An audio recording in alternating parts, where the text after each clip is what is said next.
రామ్ చరణ్ తమిళ దర్శకుడు శంకర్ తో game changer అనే సినిమాను చేస్తున్న సంగతి తెలిసిందే. కొన్ని రోజులుగా షూటింగ్ కు బ్రేక్ ఇచ్చిన సంగతి తెలిసిందే. ఇప్పటికే పలు కారణాల వల్ల వాయిదా పడుతూ వస్తుంది. తమన్ సంగీతం అందిస్తున్నారు. అయితే శంకర్ ఎక్కువగా తన టైం ను భారతీయుడు 2 షూటింగ్ లో గడుపుతూ ఉండగా గేమ్ చేంజర్ షూటింగ్ డిలే అవుతూ వస్తుంది. ఈ సినిమా అక్టోబర్ 2న వస్తున్నట్టుగా సమాచారం. అయితే ఈ సినిమా స్టోరీ మాత్రం విడుదలకు ముందే లీక్ అయింది. Prime video game changer update ఇస్తూ ఈ సినిమా లైన్ ను కూడా అందులో పొందుపరిచారు. దాని ప్రకారం ఒక నిజాయితీపరుడైన ఐఏఎస్ ఆఫీసర్ అవినీతితో కూరుకుపోయిన ప్రభుత్వంతో పోరాటం చేస్తాడట. ఈ స్టోరీ ఎన్నికల నేపథ్యంలో జరుగుతుందట. ఇలా మెయిన్ లైన్ బయటకు రావడంతో ప్రస్తుతం దీని గురించే సోషల్ మీడియాలో చర్చ జరుగుతుంది.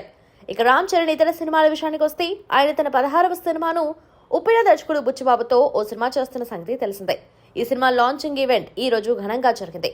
చిరంజీవి, రామ్ చరణ్, జాన్వీతో పాటు సంగీత దర్శకుడు ఏఆర్ రెహమాన్, బోనీ కపూర్ మొదలగు వారు హాజరయ్యారు. ఈ సినిమా టైటిల్ విషయంలో ఓ వార్త సోషల్ మీడియాలో వైరల్ అవుతుంది. ఈ సినిమాకు పెద్ది అనే టైటిల్ ఖరారైనట్లు తెలుస్తోంది. గతంలో ఎన్టీఆర్ కోసం బుచ్చిబాబు ఈ టైటిల్ ను అనుకున్నాడని అప్పట్లో రూమర్స్ వినిపించాయి. ఇక ఈ మూవీని నూతన నిర్మాత వెంకటేష్ సతీష్ కిలారు వృద్ధి సినిమాస్ బ్యానర్ పై నిర్మిస్తున్నారు. ఇక ఈ సినిమాలో ఇప్పటికే జాన్వీ కపూర్ హీరోయిన్ గా ఖరారవగా ఇక లేటెస్ట్ గా మరో భామ నటించనుందని తెలుస్తోంది.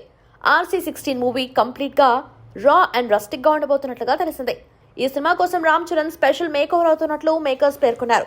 దాదాపు 250 కోట్ల బడ్జెట్ తో రామ్ చరణ్ బుచ్చిబాబు సినిమాను మైత్రి మూవీస్ నిర్మిస్తున్నట్లు సమాచారం.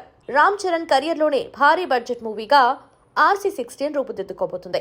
త్వరలోనే ఈ సినిమా రెగ్యులర్ షూటింగ్ ప్రారంభం కానున్నట్లు తెలిసిందే.